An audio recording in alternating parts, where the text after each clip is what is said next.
The screams coming from room 304 stopped at 2:47 a.m. Complete silence fell. I ran down the hallway, my footsteps echoed on the floor. I've been working on the general surgery floor for 15 years. I know this silence. The silence after the scream means either fainting or something worse. When I opened the door, Eleanor Foster, 72 years old, was lying motionless in bed. Her daughter had tried to kill her with the wrong medication. But the real issue was different. Her eyes were open but staring blankly. The monitor was blaring. Her pulse and blood pressure were rising. Her oxygen levels were dropping. The situation was critical. When I reached her, I tried to hold her hand. Her hands were ice cold, but her forehead was burning hot. Her body was going into shock. "Mrs. Foster, Eleanor, can you hear me?" She moaned. She only moaned. She couldn't even speak. The pain was too intense. Tears were streaming from her eyes, but she couldn't make a sound anymore. Her voice was hoarse from screaming. How long had she been screaming? An hour? 2 hours? Why hadn't anyone heard her? No, someone had heard. But nights are quiet on the post. Op ward, patients sleep under the influence of painkillers. Nurses do their documentation, and sometimes a patient screams, but the soundproofing is good, until the sound stops. I am Rebecca Hayes. I've been a nurse in the general surgery department for 15 years. St. Mary's Hospital is one of the best hospitals in the city. I've seen thousands of post-op patients, pain crises, complications, infections, pulmonary embolism, deep vein thrombosis, wound dehiscence. I've seen it all, but this situation was different. I knew Eleanor's file. She had hip surgery 8 days ago. The surgery went well. Dr. Ramirez was an excellent surgeon. He had placed a titanium screw and plate in the femoral head. The surgery had lasted 4 hours without complications. Eleanor had woken up 8 hours later. Her condition was stable. There was no bleeding. The X-ray checks were perfect, so why was she in shock now? Code blue. Room 304. I pressed the red button on the wall. This meant an emergency call. The team arrived in 30 seconds. Dr. Ramirez, 2 nurses, and anesthesiologist Tom were all there. They all came running. Their footsteps were hurried. Dr. Ramirez came to Eleanor's side. He checked her eyes. He checked her pulse. It was fast and weak. He listened to her chest. Her heartbeat was irregular, her breathing rapid and shallow. Dr. Ramirez frowned. When was the last painkiller administered? I looked at the file. With the tablet in my hand, I checked the electronic patient records. 10 milligrams were given 4 hours ago. But, what? It is not working. It hasn't worked for 3 days. We've been giving it every 4 hours, but the pain isn't going away. It is not going away at all. It is getting worse. Dr. Ramirez looked at Eleanor's wound. He looked at the surgical site on her left hip. The dressing was clean. But what was under the dressing? He removed the dressing. The wound was red. It was swollen. The edges were wet. It was infected. "The wound is infected," he said. "But the surgery was 8 days ago. The surgery was successful. She shouldn't be in this much pain. This infection shouldn't have developed this quickly." No one knew that behind this infection was the fact that her daughter had given her the medication to kill her. I stood next to Eleanor's nightstand. Something caught my eye. Her daughter Patricia had brought a box that morning. "I'll bring my mother's medication," she had said. She always said that every day.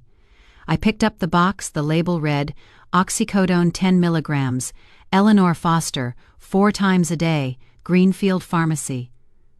Greenfield Pharmacy. I didn't recognize this pharmacy. The hospital pharmacy was St. Mary Pharmacy. Was it normal for patients to bring in medication from outside? Yes, sometimes it was, for insurance reasons.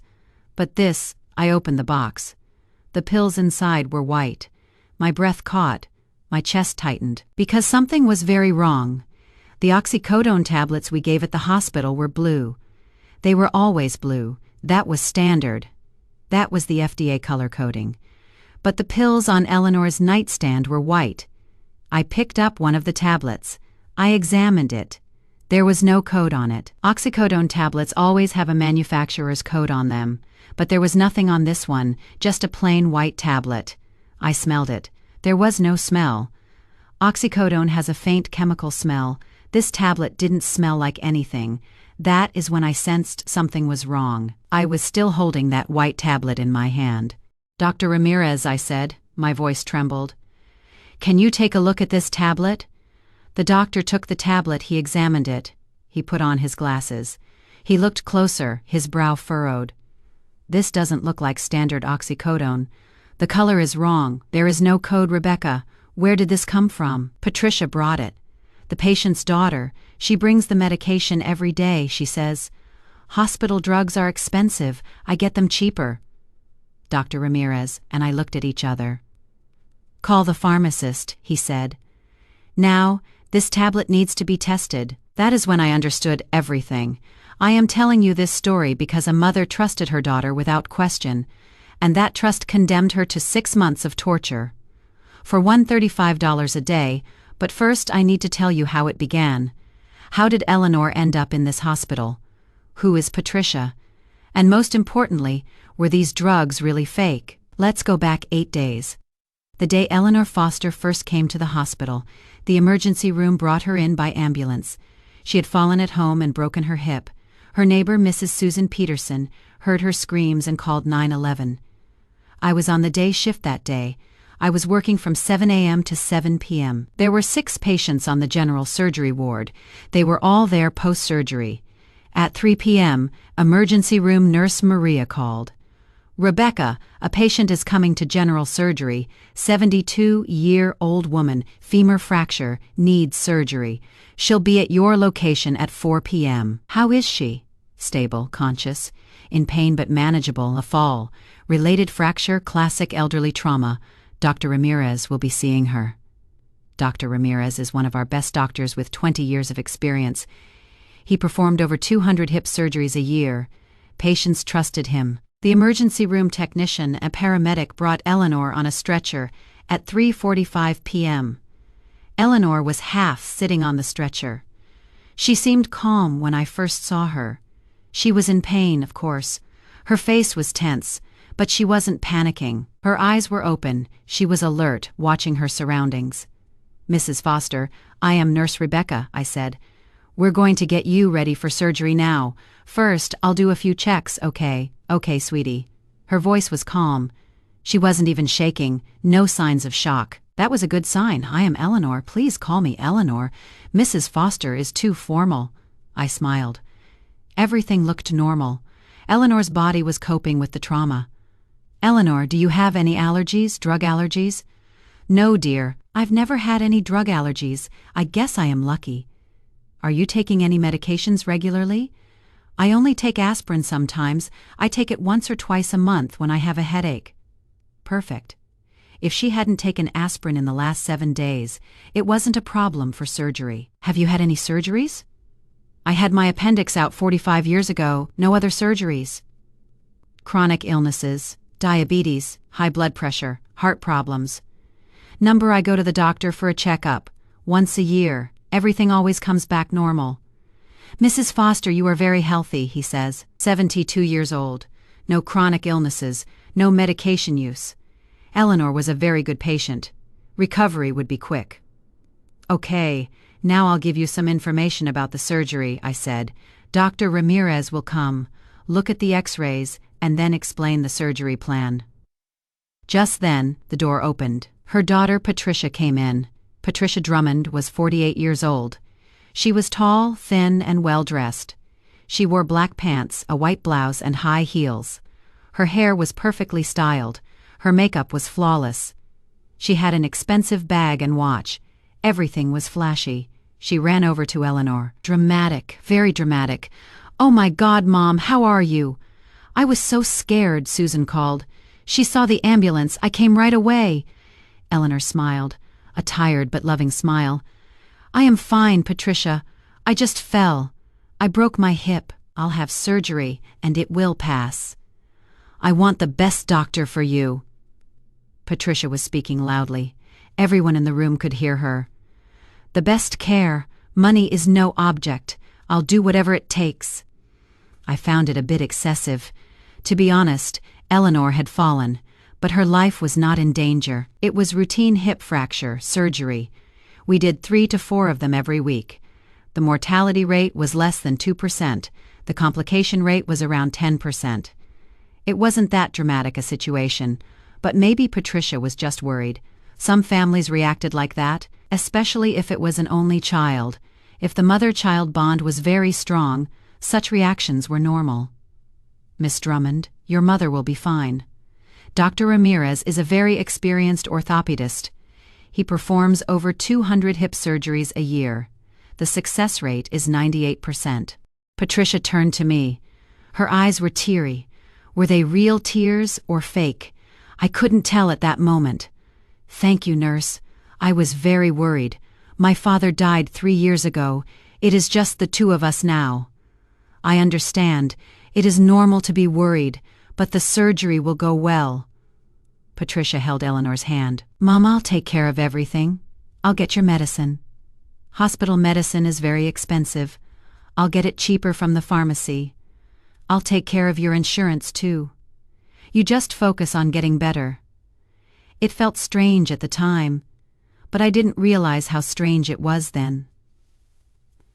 The mother-daughter bond is strong, I thought. Patricia wants to help her mother. At 4 p.m., Dr. Ramirez arrived. He examined the x-rays. Surgery is necessary. We'll insert a screw and a plate. Eleanor nodded. Do whatever you need to do, doctor. The surgery will take 3 to 4 hours. We'll use general anesthesia. Are there risks? Yes, there are risks with any surgery, but the risk is low for you. You are relatively young and healthy. Our chances of success are very high. What happens after the surgery? You'll stay in the hospital for 2 to 3 Dalton's Ways. You'll recover with pain management, physical therapy, and wound care. Then you can go home. You'll be able to walk in 6 weeks. You'll be fully recovered in 3 months. 3 months, a reasonable time frame. Patricia asked, Doctor, will home care be needed? Yes. You'll need help for the first few weeks. You'll need care for going to the bathroom, getting dressed, and cleaning. You'll need family help or a home care nurse. I'll come every day, said Patricia. I'll be with my mom every day. I'll take care of her. Eleanor looked at Patricia, a loving look. What a good daughter I have. We prepared Eleanor for surgery. Anesthesiologist Dr. Chen came and explained the anesthesia procedure. The surgery consent form was signed. Patricia looked carefully at each form, reading everything. What is this insurance form? She asked. It is for post-operative home care insurance, I said. Eleanor's insurance pays a daily rate for post-operative care. For a complication, free recovery, it pays $80. Per Dalton Y for a recovery with complications, it pays $215 per Dalton Y. Patricia raised her eyebrows. That is a big difference. $135 is a lot of money. Yes, but if there are no complications, $80 is sufficient. Most patients recover without complications. What does complication mean? Infection, delayed wound healing, severe pain, mobility issues. But Dr. Ramirez is very good. The complication rate is very low. Patricia nodded. She filed that information away. I would understand it later. The surgery started at 5:30 p.m. It lasted 4 hours. It ended at 9:30 p.m. Dr. Ramirez gave me a post-op report. It went perfectly, Rebecca. Eleanor can start walking in 2 weeks. She can walk with a cane in 6 weeks. She'll be back to her normal life in 12 weeks. Great news, doctor. Yes, it is an easy case. I don't expect any complications. We picked up Eleanor from recovery. We took her to the post-op room. We put her in room 304. It was a small but comfortable room. The city view was visible from the window. Patricia was there. It was 10 p.m., but she was still there. She was waiting for her mother. How is my mother? She asked. Excellent. The surgery went very well. The doctor is very pleased. Patricia relaxed. She really seemed to relax. Thank goodness. That night, Eleanor slept. The pain was under control. When she woke up the next morning, Patricia was there again. She had brought flowers at 8 a.m. She had bought a large, expensive bouquet. "Good morning, Mom. How are you?" Eleanor smiled. "I am fine, sweetie. I have some pain, but I am managing. I am here, Mom. I'll do whatever it takes." And she did. She came every day. She came in the morning and left in the evening. Sometimes she stayed overnight. She seemed very attentive, very caring. The first 2 days were really good. Eleanor had pain, but it was under control. The wound was clean. Everything was going according to plan. On the 3rd day, we switched to oral medication. I got the blue tablets from the pharmacy. I gave them to Eleanor. "This is a painkiller, Eleanor, oxycodone. It is a strong medicine. You'll take it 4 times a day. It will keep your pain under control." Eleanor swallowed the tablet. "How long will it take to work?" "You'll start to feel relief in 20 to 30 minutes." But she didn't feel any relief. An hour passed. Eleanor's face looked tense. She had sweat on her forehead. "Rebecca, the pain is still there. Strange, the oxycodone should have worked. The first dose sometimes takes a while, Eleanor. Wait a little longer. I'll come back in an hour." I came back an hour later. Eleanor was moaning. "Rebecca, the pain hasn't gone away. It is even worse." This was very strange. 10 milligrams of oxycodone was a strong dose. It should have easily controlled the pain from hip surgery. I consulted Dr. Ramirez. "Dr. Eleanor's pain isn't going away." I gave her 10 milligrams of oxycodone, but it didn't work. Dr. Ramirez examined Eleanor. He checked the wound. The wound looks clean.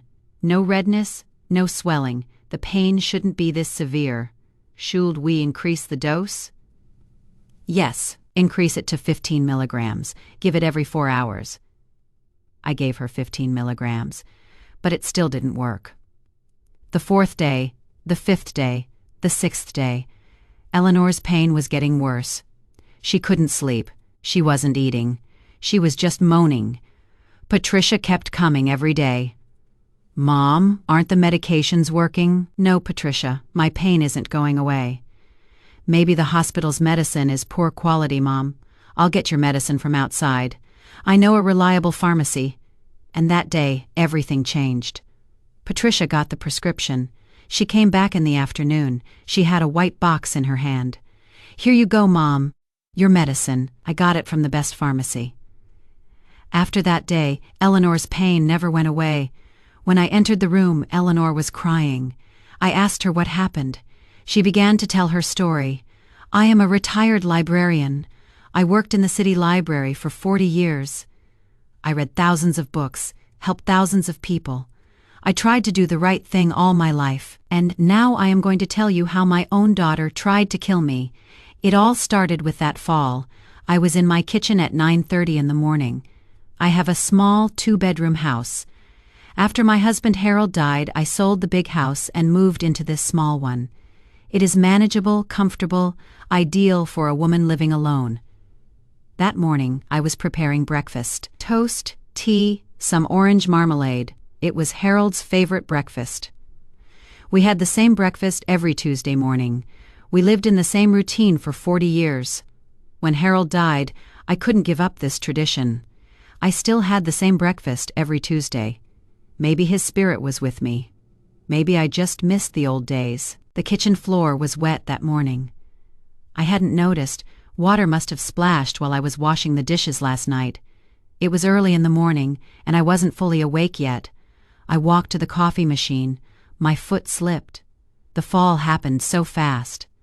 I lost control of my body. I felt myself in the air. Then my left side hit the floor.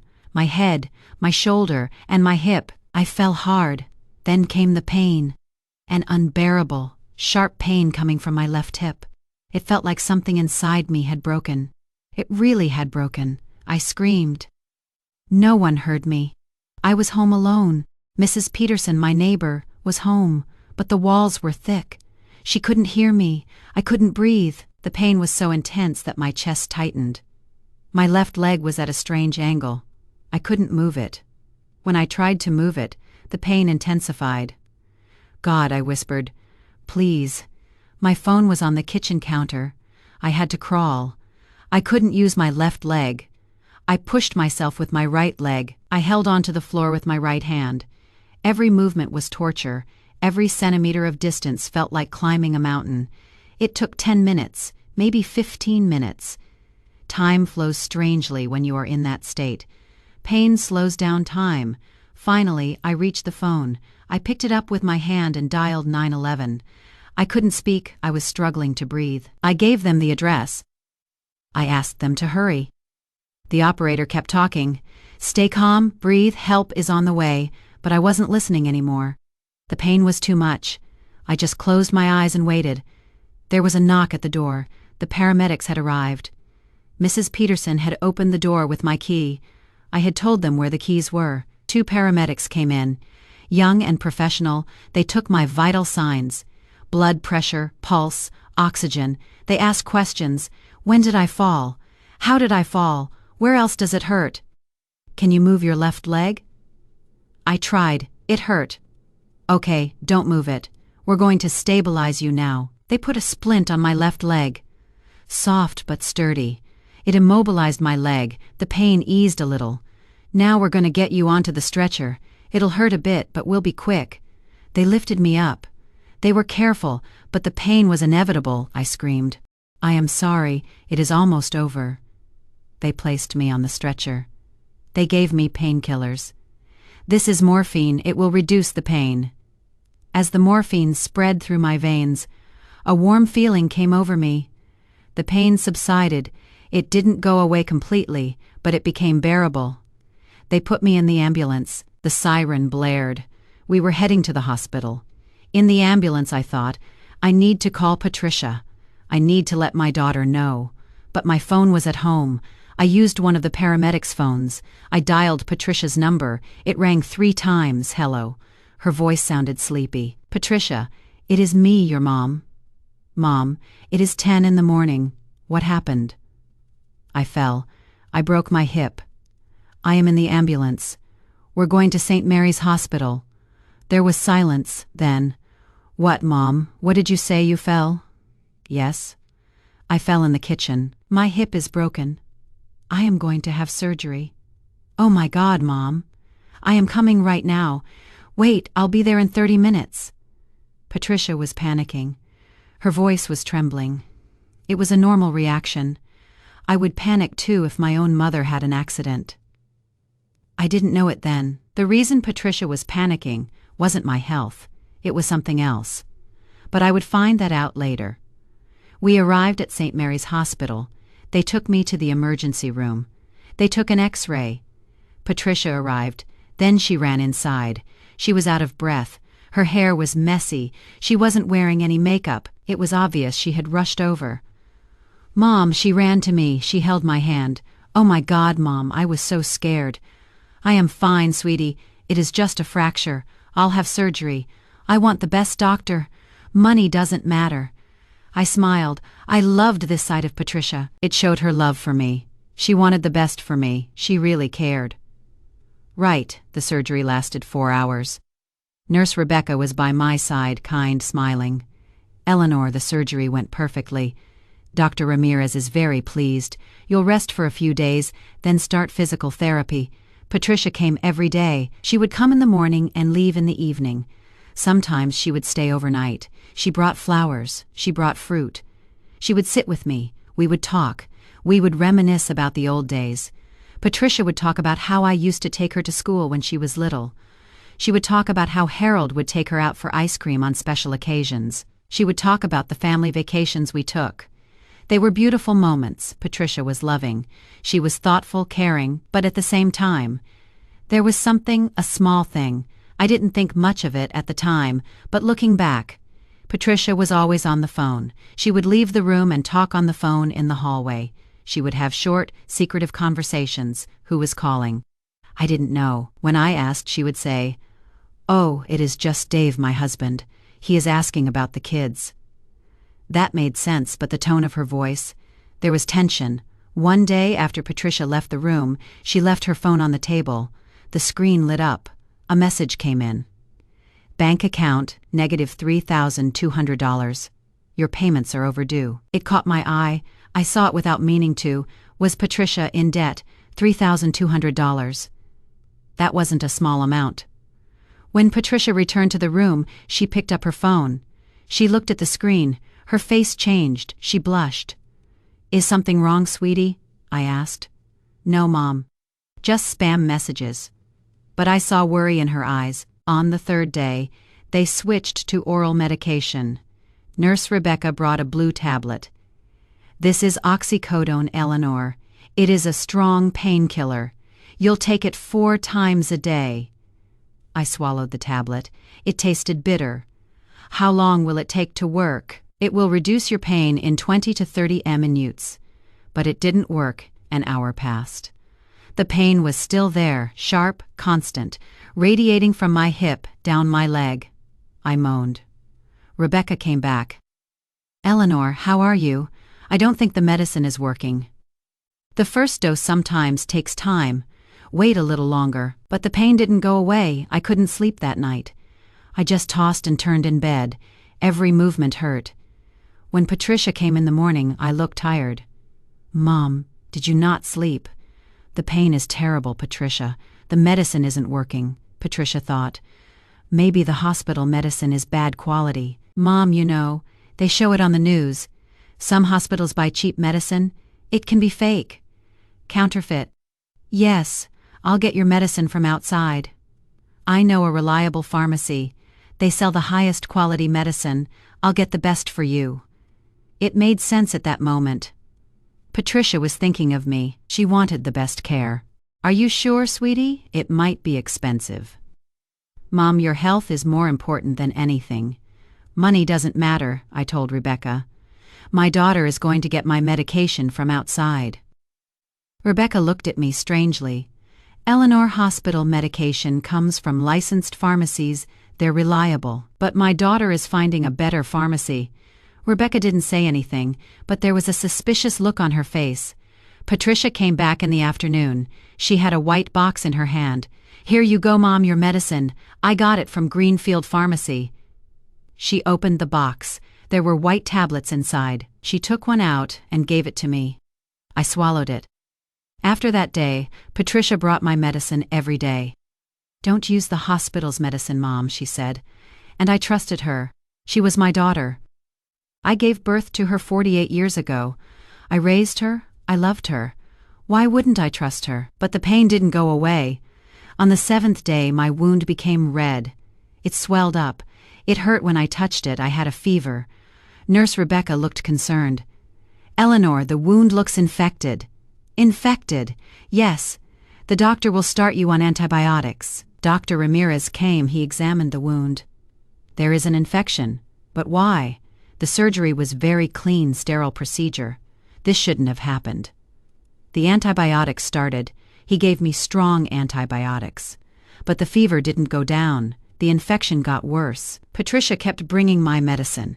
Now she was bringing antibiotics as well as painkillers. "Mom, the hospital antibiotics might be weak. I'll bring your antibiotics too." And every day she brought white pills. But the fever didn't go down. On the 8th day at 2 a.m., I couldn't take it anymore. The pain was so intense, I couldn't breathe. My chest tightened. My heart was racing. I was sweating, but I was cold. I screamed. I couldn't control it. I just screamed.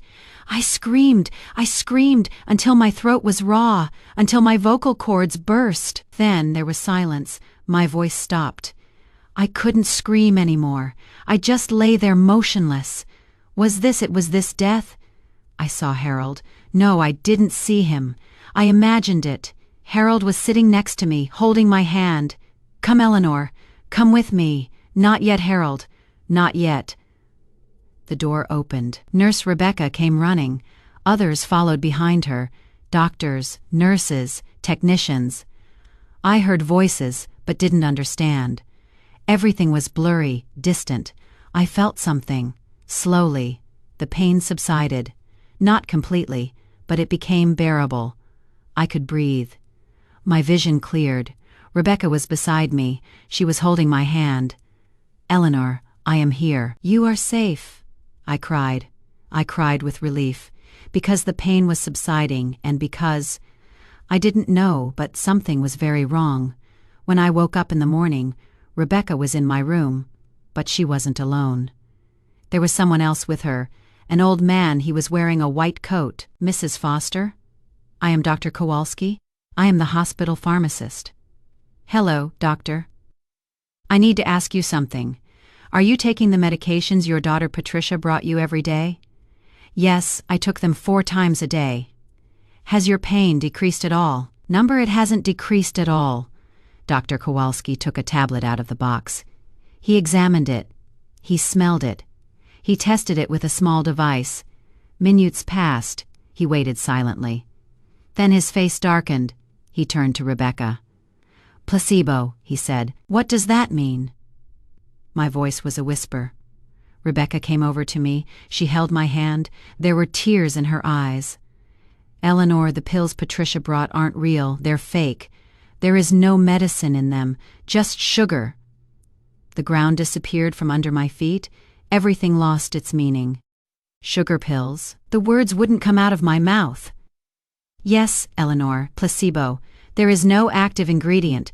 That is why your pain isn't going away, because you are not taking any medicine. But Patricia is my daughter. Why would she bring fake medicine? Rebecca couldn't answer. She just squeezed my hand. Dr. Kowalski spoke. We don't know yet, Mrs. Foster, but the police will investigate. When I heard that word, it became real completely. Ruthlessly real. My daughter was giving me fake medicine. She had been giving it to me for 6 days. She was deceiving me. She was killing me. Why? That was all I could say. Why? No one could answer. That afternoon, Patricia came. She was smiling as usual. She had flowers in her hand. Hi, Mom. How are you today? I looked at her for the first time. I really saw her. Her makeup was perfect. Expensive foundation, eyeshadow, lipstick. Her hair was professionally styled, at least $200. Her clothes were new. The tags were still on them. A white blouse. I saw the brand, Nordstrom, $150. Black pants, Theory brand, $200. Shoes, Louboutin, red soles, $800. How long had she been dressing so expensively? How long had she been looking so glamorous? Patricia. My voice trembled. The pills.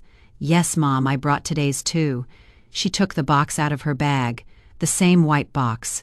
They're not real. She stopped. Her hand froze in the air. Her face froze. What? The pills aren't real. Placebo sugar pills. Seconds passed. Patricia looked at the box. She looked at me. She looked at the box. Then she laughed. A forced laugh. Mom, what are you talking about? Of course they're real. I get them from a reliable pharmacy. Dr. Kowalski tested them. They're fake. Her smile froze. Her mask cracked. I saw guilt, fear, and panic on her face. I didn't know. Her voice changed. The pharmacist must have tricked me, Patricia. My eyes locked onto hers. Why? She opened her mouth. She couldn't find the words. Just then, the door opened. 2 police officers came in. Rebecca was behind them, and there was someone else. A woman in a suit, carrying a briefcase. Miss Patricia Drummond, said one of the officers. Patricia turned. Her face went pale. Yes? I am Detective Barnes. This is my partner, Detective Lopez. And this is Angela Price, Director of the Fraud Investigation Unit at Metropolitan Insurance Company. We need to talk to you. Patricia took a step back. Her back hit the wall. I didn't do anything. Angela Price stepped forward. She opened her briefcase. She took out a thick file. Miss Drummond, do you know anything about your mother's home care insurance? Please answer, said Detective Barnes. Patricia shook her head. Yes, I do. Angela opened the file. Mrs. Foster's insurance pays 2 types of benefits, $80.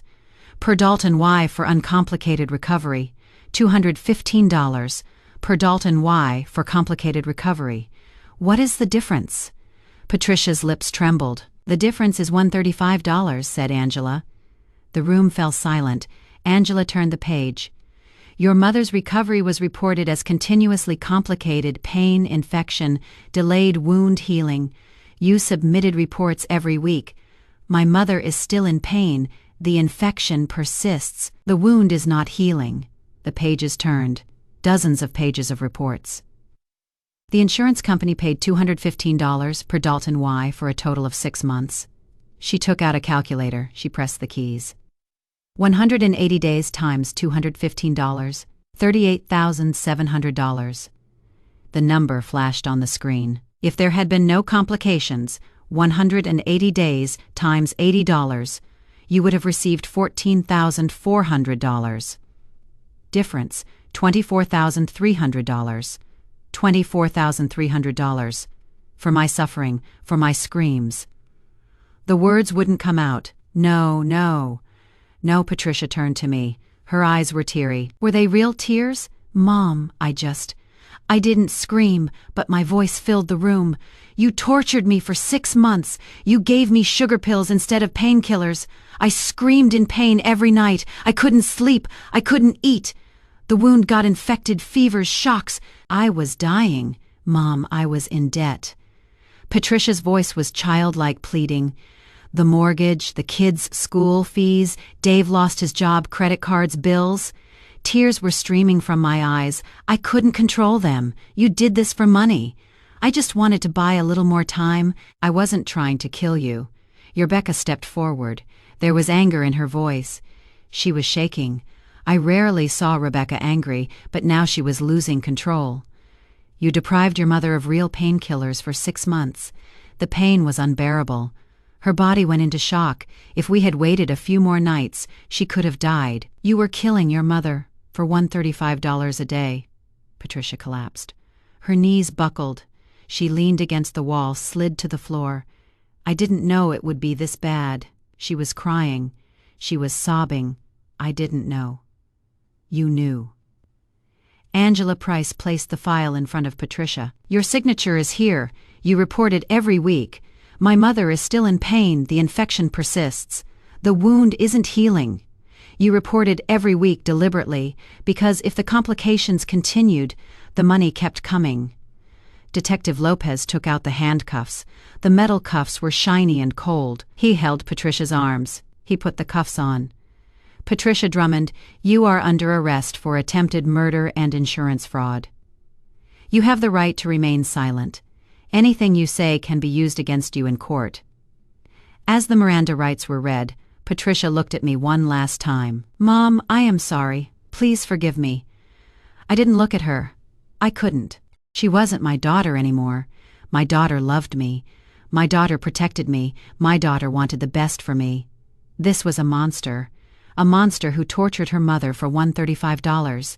They took her away, the sound of handcuffs, footsteps, the door closing. Only Rebecca, Angela, and I remained in the room. Angela came over to me. She closed the file. Mrs. Foster, I am so sorry. As an insurance company, we will recover all the money from Miss Drummond, and we will cover all your medical expenses. Complications arising from fraud are not covered by insurance limits. I nodded. But it didn't matter. Money didn't matter. My daughter gave me fake medicine. Angela left. Rebecca stayed. She sat next to me. She didn't say anything. She held my hand. She sat silently. And I cried. I couldn't control it. I just cried. I worked in the library for 40 years. I read thousands of books. I read stories of tragedy. I read stories of betrayal. But none of them hurt this much. Because this was real. It was my story. And I wasn't the hero. I was the victim. The victim of my own daughter. That night after Patricia was arrested, Rebecca brought the real painkillers. They were from the pharmacy. They had Dr. Kowalski's signature official. Safe, controlled medications. I was afraid to believe. What if this didn't work either? What if the pain never went away? Eleanor. Rebecca's voice was soft. You are safe. This is real medicine. It will work. I reached out. My hand was shaking. I took the glass. I swallowed.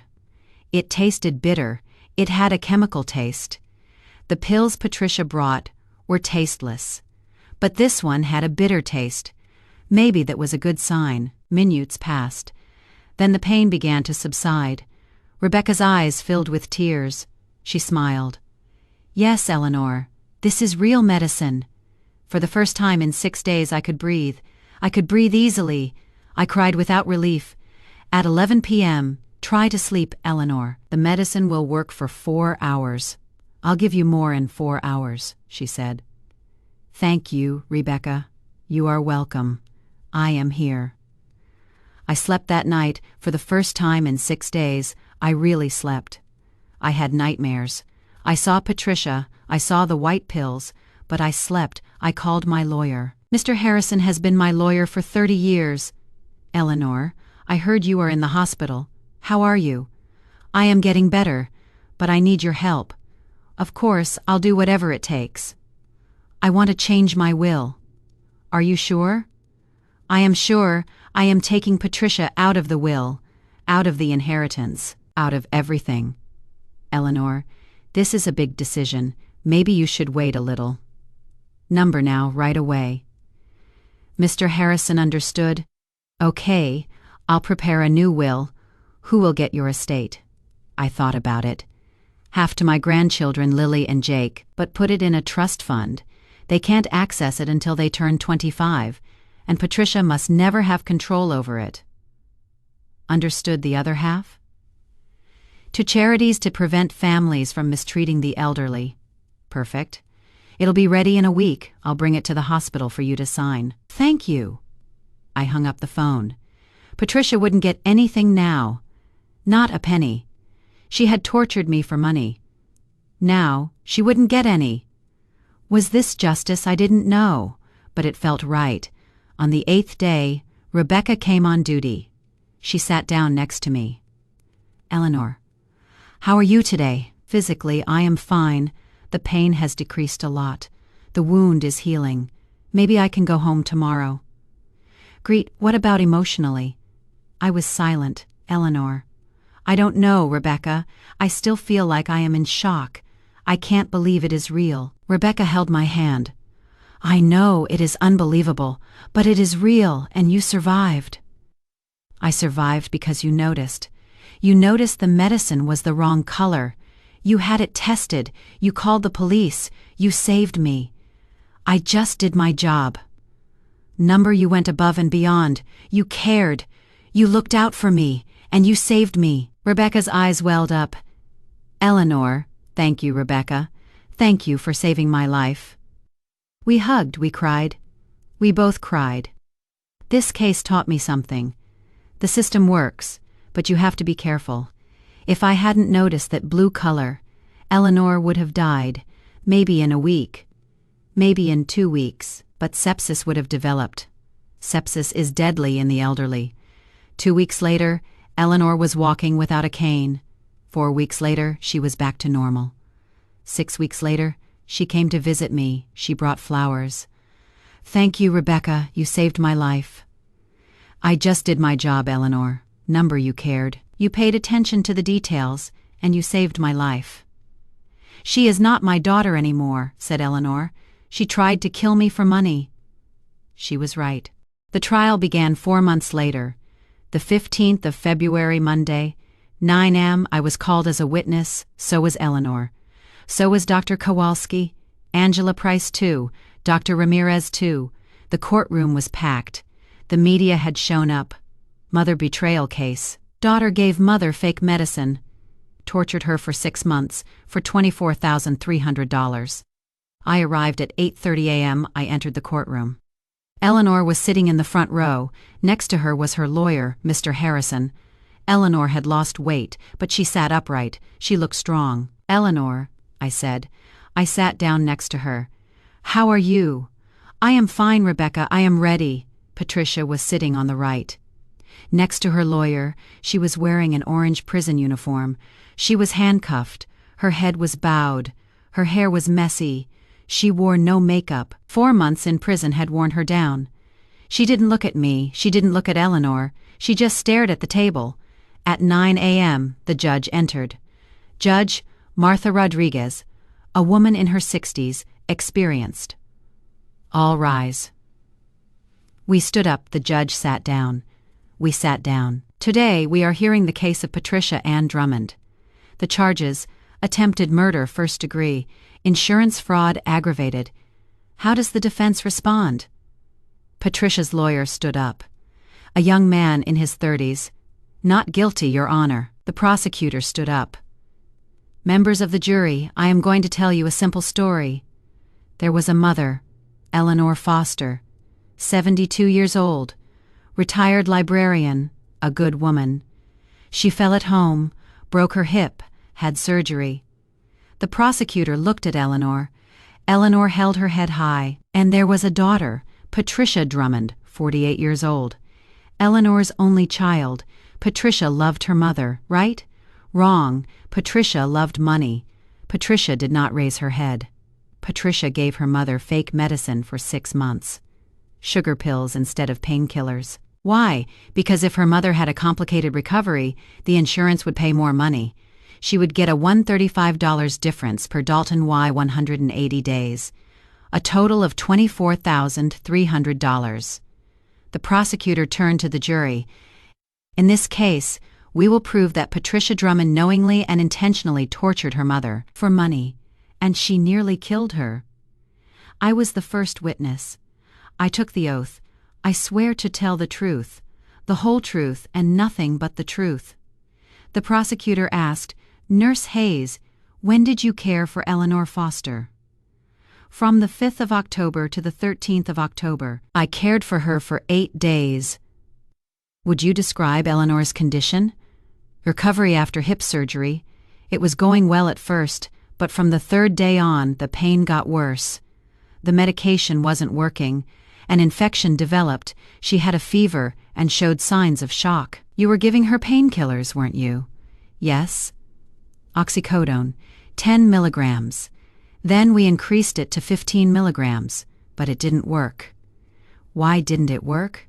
Because Eleanor wasn't taking real medication. Patricia was bringing the medication. How did you notice? I noticed by the color. The oxycodone we gave at the hospital was blue, but the pills Patricia brought were white. On the 8th night, Eleanor had a seizure. I saw the pills. I had the pharmacist test them. They were placebos. What is a placebo? A sugar pill. There is no active medication in it. Just lactose starch. The jurors took notes. How serious was Eleanor's condition? Very serious. The pain was unbearable. Her vital signs were critical. An infection had developed. If we had waited one more night, there was a risk of sepsis. What is sepsis? Blood poisoning. The infection enters the bloodstream. It is very dangerous in the elderly. It can be fatal. Was Eleanor at risk of dying? Yes. The jury listened quietly. The defense attorney asked, Nurse Hayes, you also gave Eleanor hospital medication, didn't you?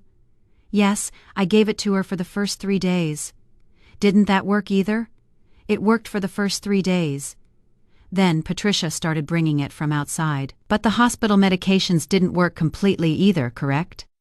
They worked for the first 3 days. After the 4th day, Patricia's medication started, and they didn't work. Thank you, Angela Price was called. Miss Price, can you provide information about Eleanor Foster's insurance? Eleanor has home care insurance with Metropolitan Insurance. We are paying for post-operative care. How much? Uncomplicated recovery is $80 per Dalton Y. Complicated recovery is $215 per Dalton Y. The difference, $135. How was Eleanor's status reported? Angela opened the file. The first 2 weeks were uncomplicated. We paid $80 per Dalton Y. Then Patricia reported, My mother is in pain. There is an infection. The wound is not healing. She was reclassified as complicated. We started paying $215 per Dalton Y. For how long? 6 months? 180 days? Total payment? 180 days times $215. Total $38,700. The jury looked stunned. What would you have paid if there had been no complications? 180 days times $80. Total $14,400. The difference: $24,300. Did Patricia receive this money? Yes. As the primary caregiver, the payments went into her account. Did Patricia submit reports every week? Yes. She sent 24 reports via email. All of them stated, "Complications continue." Was she doing this intentionally? Objection, defense attorney. Were the reports signed by Patricia? Yes. They all have her electronic signature. Finally, Eleanor was called. She slowly stood up, without a cane. She walked to the stand, she sat down. She took the oath. Her voice was calm but determined. The prosecutor asked, "Mrs. Foster, could you describe what Patricia is to you?" Eleanor took a breath. "Patricia is my daughter. I gave birth to her 48 years ago. I loved her. I raised her. She was my only child. After my husband died, she was my only family." She paused. Her eyes filled with tears, but she didn't cry. After the surgery, Patricia came every day. She brought my medication. "I am getting the best, Mom," she said. "I trusted her. She was my daughter. But those drugs were fake. I took fake drugs for 6 months. For 6 months, I was in terrible pain. I couldn't sleep. I couldn't eat. I got an infection. I screamed. I fainted." Her eyes turned to Patricia. Patricia had her head down. "And my daughter knew because she was doing it. She was giving me fake medicine every day." Her voice trembled, but she continued. "She tortured me for 6 months for money." Patricia lifted her head. Her eyes were tearful. "Mom," she whispered. Eleanor shook her head. "You are no longer my daughter," the defense attorney asked. "Mrs. Foster, did Patricia ever say she wanted to hurt you?" "Number, she always said, 'I love you, Mom.'" "Well, maybe she really did love you, but she was just in financial trouble." Eleanor looked at him. "If she loved me, she wouldn't have given me fake medicine. She wouldn't have tortured me for 6 months for money." The verdict after both sides spoke. The jury deliberated. They returned at 4 p.m. The jury forewoman stood up. She was a woman in her mid-60s. "Yes, Your Honor." "What is the verdict on the attempted murder charge? Guilty?" Patricia's head dropped. "What is the verdict on the insurance fraud charge? Guilty." Whispers rose in the courtroom. The judge banged his gavel. Silence. A week later, on the 22nd of February, the judge announced the sentence. "Patricia Ann Drummond, the jury found you guilty on 2 serious charges, attempted murder and insurance fraud." Patricia stood. She was trembling. "These crimes are extremely serious. A mother trusted her own daughter, and you used that trust for money. You tortured your mother for 6 months." Patricia tried to speak. "Be quiet. For attempted murder, we sentence you to 8 years in prison. For insurance fraud, 3 years in prison total, 11 years in prison. Additionally, you will repay $24,300 to Metropolitan Insurance Company. You will pay $75,000 in compensation to Eleanor Foster. You are not eligible for parole. You will serve a minimum of 9 years. The gavel fell. Patricia collapsed. The guards held her. They took her away. Eleanor came out. I was beside her. "Justice has been served," said Eleanor. "Finally, justice has been served." Eleanor smiled. For the first time in 6 months, she truly smiled. "Now I can heal, not just my body, my soul too." And she walked away without her cane. Eleanor is 73 years old today. A year has passed since the trial. She visited the hospital last week, not for a routine checkup. She came to visit me. She had a large bouquet of flowers in her hand. "Daisies, my favorite." Rebecca. She saw me in the hallway. She walked over, quick, strong steps. No limp, no slowing down. "Eleanor," we hugged. "How are you? You look great." She really did look great. She had gained weight, her face was smiling. Her hair was freshly cut, her clothes were colorful and vibrant. "I am doing very well, Rebecca. I walk every day. I get up at 6 a.m. and walk 5 kilometers in the park." 5 kilometers, amazing, yes? It was hard at first. The first week I could only walk 500 meters, but I increased it a little each week. Now I can do 5 kilometers without any trouble. We went to my office. She sat down. I put the flowers in a vase. "What else are you doing?" I asked. I went back to volunteering at the library. I read books to children 3 days a week. They love it. Your social life has picked up. Yes, and... She paused. She smiled. "I have a new friend. I don't want to call him a boyfriend, but Walter, he is 75, a retired math teacher. We met at the book club. He is very kind, very smart." "Eleanor, that is wonderful news. We're just friends for now. But who knows?" She winked. We laughed. "Have you heard from Patricia?" I asked. I asked carefully. It was a sensitive subject. Eleanor's face changed. The smile faded. "Yes, she wrote from prison 3 times. Did you read them?" I read the first one. She was apologizing. She was crying. "Mom, please forgive me," she said. "What did you say?" I tore up the letter. I didn't even open the second and third ones. You can't forgive her." Eleanor was silent for a long time. She looked out the window. "I don't know, Rebecca. Maybe someday, but not now. I am still too angry." She was right. Some wounds never heal. Some betrayals are unforgivable. "What about the grandchildren, Lily and Jake?" Eleanor's face softened. "I see them twice a month, Dave. Patricia's husband brings them. We have coffee, go to the park, talk." "Do they talk about Patricia?" "Yes, Grandma. When will we see our mom?" they ask. I don't tell them. "Your mom is far away," I say. "On a business trip. Dave will tell them the truth when the time comes." That must be hard. "Yes, but Lily and Jake are innocent. It is not their fault. I love them." After Eleanor's case, the protocols changed at the hospital. Now, when patients bring in medication from outside, the pharmacist tests it, mandatory testing. Every medication undergoes a spectrometer test. We caught 3 fake medications in the first 6 months. Family members brought them all. We reported them all. The insurance company also changed its protocol. Now complication reports are approved by an independent doctor. A family member can't report alone. Angela Price said, "Eleanor's case created a system change.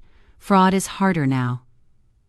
It was a good development. Every case follows the same pattern: family member, financial motive, counterfeit medication, or harmful substance. Elderly victim, elder abuse. Mistreatment of the elderly, a major problem in America. According to the National Council on Aging, 5 million elderly people are mistreated every year, 90% by family members. Financial abuse is the most common, but there is also physical abuse, emotional abuse, neglect, and now pharmaceutical abuse, fake drugs, insufficient medication, harmful substances. A new type of abuse. I am not just a nurse. I am an advocate for patients. My job isn't just to give medication. It is to observe, protect, and defend the patient. Now I ask every patient, who brings your medication? Why does the doctor know? Now I look at every medication. Is the color right? Is there a code? Does it smell normal? Now I watch every family member. Are they overly involved? Are they overly controlling? Are they rushing? If I see these red flags, I become cautious.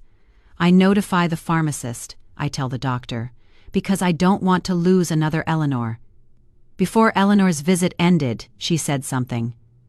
"Rebecca, I want to do something. I want to protect other elderly people. I don't want what happened to me to happen to others." "What do you want to do?" "I want to share my story, public speaking. I want to speak at seminars for the elderly. I want to warn them. Be careful. Even be careful with your family. Check your medications." "Great idea, Eleanor. And I want to start a non-profit called Eleanor's Shield to prevent elder pharmaceutical abuse. Education, awareness, support. How can I help? Will you be a board member? A medical advisor?" "Absolutely, I'd be honored." Eleanor smiled. "Thank you, Rebecca. You saved me now. I want to save others." And she did. Eleanor's Shield started last month. 50 people attended the first seminar. Eleanor told her story. People cried. They asked questions. They were educated now. We hold seminars every month. Seniors come, families come, nurses come. We are creating change. Eleanor's pain became protection for others. Patricia is now at Marysville Women's Correctional Facility, a medium security women's prison. She has an 11-year sentence. She will serve a minimum of 9 years. Now 1 year has passed. She has 8 years left. I hear she is a model prisoner. She is behaving well. She is enrolled in the GAID program at the prison. She is trying to get her high school diploma. She is also in therapy, gambling addiction therapy, because gambling was the reason for her debts. Patricia played online poker. She lost $45,000. She used her mother to cover that debt. Is the therapy helping? I don't know, but at least she is working. Patricia's husband, Dave, filed for divorce 6 months ago. He told Eleanor, "I can't do it, Eleanor. I can't stay with Patricia. I can't even stay for the kids." Eleanor understood. "You are right, Dave. Patricia made a huge mistake." Dave now lives with the kids. He is a good father. The kids visit Patricia in prison once a month. It is hard but necessary. This case changed me. I've been a nurse for 15 years, but after Eleanor's case, I look at my job differently. It is not just medical care. I provide human care. It is not just giving medicine. I protect. Every night when my shift ends, I think about my patients. Are they safe? Are their families treating them well? Did I miss anything? Sometimes I can't sleep at night. What if there is another Eleanor? What if I don't notice? But then I remind myself, you are attentive, you care, you notice. And the next day I go to work. I look closely. I care, but I have to tell you, Eleanor's case wasn't the first. It won't be the last. Last night I saw something else. Room 306, James Wilson, 66 years old. He was staying in this room after heart surgery. His son Mark visits every day. A very attentive, very kind person. But I noticed something. James's meals. Mark brings dinner every evening. My dad doesn't like hospital food, he says. But James is losing weight. He is losing it fast. He lost 18 pounds in 10 days. And another thing, James's medication. Heart medication, Mark said. I'll get better quality from the pharmacy. And this morning, James's vital signs were strange. His blood pressure was high. His heart rate was irregular. The heart medication doesn't seem to be working. Does this sound familiar? I'll call the pharmacist this afternoon. I'll have the medications tested. And if they turn out to be placebos, what could Mark's motivation be? Insurance? Inheritance? Something else? I don't know. But I will find out because I am a patient advocate. And I won't lose another Eleanor. I am telling you this story because it is a true story, and it happens often. If you have an elderly relative, please pay attention. Check their medications. Are the color, code, and smell correct? Are their pains going away or getting worse? Are they losing weight? Why? Who brings the medication? Why? Does the doctor approve? How are the insurance payments? Who is receiving them? And if something seems strange or odd, ask questions. Tell the doctor, tell the nurse. Get it tested. Because your loved one could be an Eleanor, and your loved family member could be a Patricia. Money changes people. Even families can betray each other. But if we are careful, we can protect them. Eleanor survived. Now she is happy. Now she is healthy. Now she helps others. Your loved one can survive too. Just be vigilant. A 66-year-old man, post-heart surgery. His son Mark brings him food and medicine every day, but James is losing weight and his heart medication isn't working.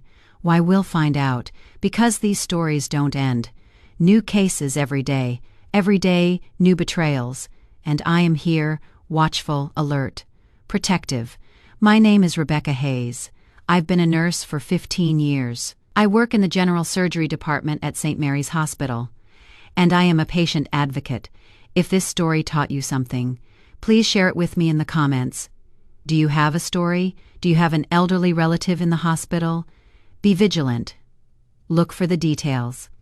Because these stories continue every day in every hospital. See you tomorrow. The James Wilson case. Are the heart medications a placebo?